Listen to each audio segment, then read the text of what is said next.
guys? Welcome back for another free time vlog. So for today's video is learn YouTube tayo.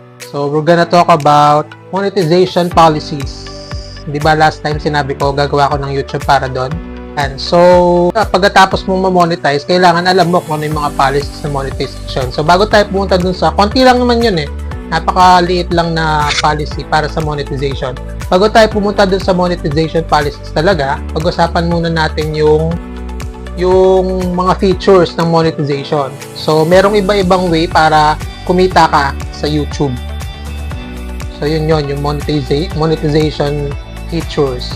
So, unang-una doon is ad revenue. Yun yung mga commercials na lumalabas sa YouTube pag nanonood kayo. Tapos, merong skip. Pag minsan, merong skip. Pag minsan, nagpe-play siya mag-isa. Yung mga commercials na yon, ang tawag dyan, ads. So, dun sa ads na yon, bawat display, tapos bawat nag-review, kumikita ka ng pera. So, ad revenue. Usually, nakalagay yung mga ad revenues na yon sa unahan ng video, sa middle part ng video, lalo na kapag yung video nyo is longer than 8 minutes, yan, usually meron siyang ad sa gitna ng video, and then yung sa last part. Depende yun sa settings na sinetup nung may-ari ng channel. Tapos meron pa iba't iba, yun nga yung merong skippable button, yung non-skippable, yung hindi siya nasi-skip, mga ganun. Meron mga oras na ganun. Tapos second dun sa monetization features is channel membership. Pag tinurn on nyo yung channel membership, ang mangyayari is magkakaroon ka ng button dun sa bawat video mo na join. So, lahat ng mga nagjo-join doon, nagbabayad yung mga yon. Parang subscription din siya, special premium subscription. Actually, iba pa yung premium subscription sa, anong tawag doon? Membership. Dun sa channel mismo. So, pag nag-join yung mga viewers mo doon, nagbabayad sila ng certain amount of pera, tapos, nagkakaroon ka, meron kang shares doon sa join button na yun. So, yun yung channel membership. Monthly silang nagbabayad. Parang yun nga, subscription, yung word of subscription. Monthly sila nagbabayad sa'yo. At least nakakuha ka ng pera dahil meron ka mga fans, parang gano'n, diba? Meron ka mga taga-subaybay talaga. So, yun. So, una is ad revenue. Second is membership. And then third is super chat and super stickers. Kapag, kunyari, nagla-live ka, yun, no? So, pag live ka, merong mga lumalabas na nung nagchat, di ba? Nagko-comment. Yun mga yon. Yung mga bumili ng mga stickers na sinesend nila sa'yo, pinapakita nila dun sa live mo, yun. May bayad yung mga yon. So, meron kang shares doon. So, yun yung third. And then, yung fourth is merchandise shelf. Yun naman is kapag meron kang binibenta, yun naman sa'yo talaga. Pero merong feature si YouTube na ipakita yung mga yung mga binibenta mo. Ang tawag doon is merchandise shelf. Number 5 is YouTube Premium. May yung sinasabi kong premium members ng YouTube na nagbayad. Kumbaga may subscription sila sa buong YouTube. And then yung certain amount ng subscription na yon napupunta sa'yo. Premium yung tawag nila doon, YouTube Premium. So yun yung 5 ways para kumita ka. Or yun yung 5 ways sa monetization features para kumita ka sa YouTube. And then yung second na pag-uusapan natin, hindi pa yung policies, pag-uusapan muna natin is yung eligibility, yung requirements para ma-monetize ka. Siyempre, para ma-monetize ka, bago natin pag-usapan yung monetization policies, kailangan ma-monetize ka muna, di ba? So, merong 6 steps para ma-monetize ka. So, first one is subscriber count. So, ang minimum subscriber count para masali ka sa monetization, actually, first step pa lang yun, is 500 subscribers. So, kailangan maka-achieve ka muna ng 500 subscribers bago ka ma-monetize. Isa sa mga requirements is 500 subscribers. Second is, magkaroon ka ng watch hours na 3,000 public watch hours. So, in 12 months lang yun, 3,000 in 12 months. Actually, yung 6 na babanggatin ko, lang siya, parang first milestone lang siya. Meron pang second milestone para totally monetize ka na. Hindi nabanggit dito yung second milestone. Ang nabanggit lang dito yung first milestone. So yun nga, so yung first milestone is subscriber count na 5,500 subscribers. And then sa watch hours, kailangan meron kang 3,000 public hours in 12 months. Kung ang ina-upload mo is videos, yung mahaba na videos. Ngayon, kapag naman shorts yan, yung maikling video lang, yung shorts, ang tawag nila shorts, kailangan magkaroon ka ng 3 million shorts views in 90 days. So, ganun siya kadami, ganun siya kahirap magpa-monetize, guys. Unless super sikat na sikat ka, artista ka, like ikaw si Ivana, ganyan, tulad yan, marami raw yung marami raw yung subscribers niya, million. Talagang makukuha mo siya, ma-achieve mo siya in maybe 1 week lang, di ba?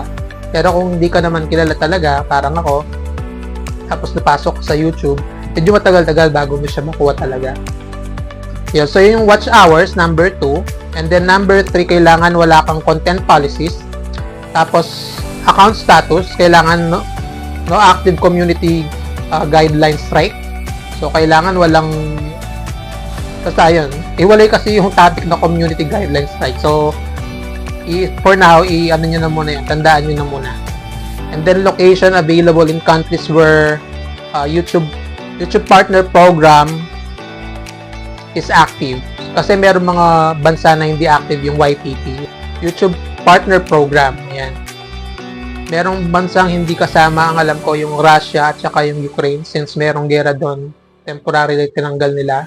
Hindi sila pwedeng sila pwedeng sumali sa pag-YouTube. Siguro pwede sila sumali pero hindi sila pwedeng kumita, parang ganun. And then yung pang-anim is two-step verification. I-enable nyo lang siya sa Google account. So, usually naman naka-enable yun. Sa email pa lang i-enable yun. Okay, so yun yung first milestone. Pag na-achieve nyo lahat yung 6 na yun, papasok na kayo dun sa first milestone. Ang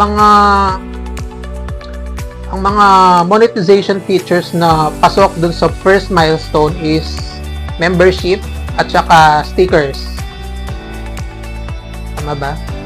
Super chat and stickers. Membership at saka super chat stickers. Base dun sa nakita ko dun sa YouTube Studio.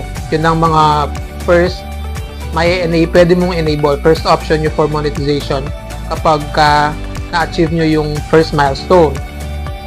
Pero ang advice ko is tapusin nyo na yung buong second milestone kasi baka magkaroon lang, feedbackan lang kayo ni YouTube na hindi pa kayo violation violation of policies kesyo or hindi mo pa na-target yung required amount para dun sa monetization. So, mas maganda tapusin nyo na yung buong second milestone para wala na kayong problema. Pero base dun sa YouTube Studio, yun ang kasama, yung membership at saka yung super chat at saka super stickers. Yun naman kasama sa first milestone. Ngayon dun sa second milestone, ang target naman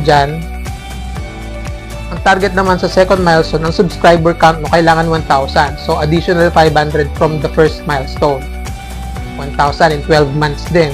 And then, yung watch hours mo, 4,000. So, on the additional 1,000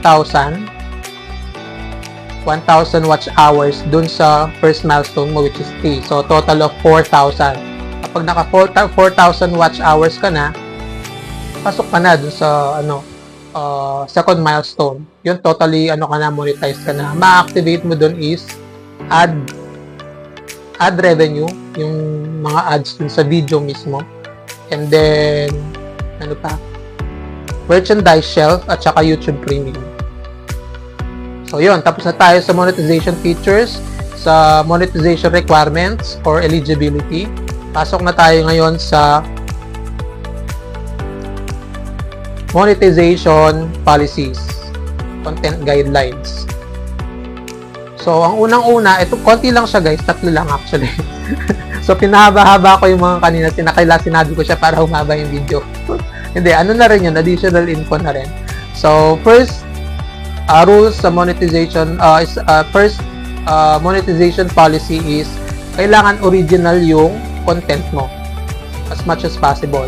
When you say original, hindi naman ibig sabihin na ginaya mo, mga ganun. Kasi normal yun yung minsan ginagaya mo yung content ng ibang content creator. Pero syempre, hindi ka mukhang kamukha. Yung tipong unang-una, ikaw, hindi naman siya yung ikaw at saka siya, hindi naman iisa, di ba? Hindi naman pareho. Kahit naman Siamese twin kayo, magkaiba pa rin yon sa pangalan, magkaiba pa rin, di ba?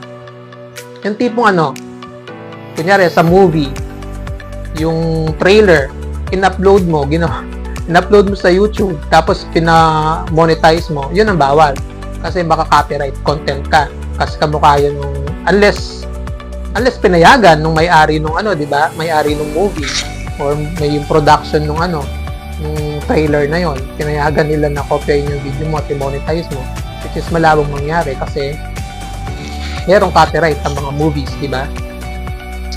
Number 2, advertiser friendly. Dapat yung mga videos mo. When you say advertiser friendly, kailangan unang-una walang nagmumura, walang explicit language, yung mga ganyan. Yung mga hindi kaya-ayang pananalita. Huwag nyong i-video, huwag nyo isasama sa video. Or kung nabanggit nyo man, pwede nyo namang i-edit. Pag minsan nakakalusot naman yung isa, dalawa, ganyan, yung mga minor na lang, mga words, minor words lang. Nakakalusot naman yun pag minsan. Pero wag yung buong buo, yung tipong parang, ewan ko, hindi ko alam i-describe Basta yung ganun, as much as possible, walang profanity words. Walang profanity. And then, second is, walang violence, displaying, disturbing imagery, or imagery, tama. Displaying pictures or disturbing pictures. So, yun, bawal yung, syempre, alam nga naman binibidyo mo, mapatay ka ng tao, di ba? Yung mga tipong gano'n, bawal yung gano'n. Though, meron mga video na gano'n sa YouTube, for sure, hindi nakamonetize yun. Okay? Kung meron man kayo makitang ads, ang kumikita doon si YouTube mismo or si Google mismo, sila naglagay ng ads na yun. Okay? Pero bawal yun. Kung kung regular person ka lang, nag-upload ka ng gano'n, hindi papayagan ni YouTube na ma-monetize ka dahil sa video na yun. So usually, meron namang on and off yung yung monetization. So by default, naka-off yung mga yun. So manually mong turn on yun. So kapag ganun yung yung video mo, puro disturbing images or videos, wag mo na lang i-on yung mo. Ewan ko anong reason mo, ba't ka mag-upload ng ganun na video, no? Pero wag mo na lang i-on yung monetization mo para hindi siya copyright strike. For sure maka-copyright strike ka dun. Or content guidelines ka. Parang ganon. Advertiser friendly, parang ganon. Usually ginagawa yun ay pinagbabawal yun dahil nga ayaw mismo, makakasira kasi dun sa mga ads dun sa mga advertisers. Kaya binabawal nila yun. As much as possible, wag maglagay ng ganon. And then, hateful or harmful content. So, parang nag-fall na dun yung yung profanity at saka yung disturbing images or disturbing videos, diba? So, as much as possible, again, wag tayo maglalagay ng mga videos na gano'n. Ito, and then yung last one under advertiser friendly, drug-related contents or illegal activities. So, syempre, bawal dyan yung mga drugs, bawal dyan yung mga marijuana, as much as possible, sigarilyo din. Pag sigarilyo, bawal din yan. Hindi ko alam kung pwede yung pag-sigarilyo. Pero yan, bawal yung mga marijuana. Magpakita na marijuana ka o merong marijuana. Bawal yung shabu, bawal yung kahit na pang mga drug-related content na illegal activity. So, yun yung mga advertiser friendly. So, meron na tayong dalawa. Meron na tayong original content dapat. Yung pangalawa is advertiser friendly, which is mga nabanggit ko kanina. And then, yung last one is engagement policies. So, yung engagement policies naman, lang to, simple lang. Huwag kang gagamit ng mga bots, yung mga softwares, or yung mga artificial na engagements. Huwag kang gagamit ng ganon as much as possible.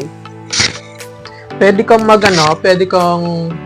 mag-share, pwede kang magsabi sa mga friends mo na please subscribe to me, mga tipong ganun, o kaya i-share mo yung mga video mo sa social media mo, okay lang yon, walang problema. Pero wag yung tipong paano ba i-describe yun? Kasi nakalagay dito bots So wag kang mag-aano ng bots. yung bots, ano yun, yung mga software, parang i-run mo yung software, tapos automatically magkakaroon ka na ng views, likes, at saka comments, at saka, hindi ko lang kung comments meron, pero subscribers, mga ganyan. Bawal yung mga ganon. So, doon nagpo-fall under yung engagement policies, or yun mismo nagpo-fall under sa engagement policies.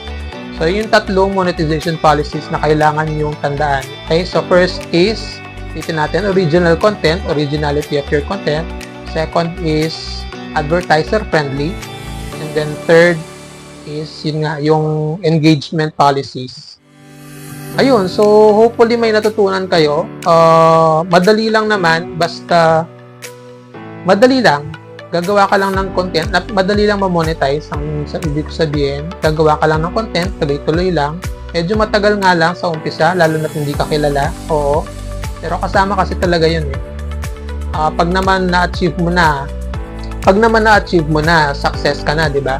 Matutuwa ka na kasi monetize ka na. Ang gagawin mo na lang noon, ang next step na gagawin mo is kailangan mong mapanatili na monetize ka kasi meron pong demonetization. Okay, so pero pwede kang ma-demonetize. Ganon din naman yung mga rules niya. So susundin lang natin yung mga rules niya. Huwag ka lang magka-copyright strike, kailangan yung advertiser friendly pa rin yung content mo. Tapos walang mga illegal kesyo, yung mga tipong ganon. So sundin lang natin yung mga policies nila and then yun, magiging tuloy-tuloy na. Yun, hopefully nagustuhan niyo itong vlog na to. Hanggang dito na lang tayo. Till next time. Bye-bye!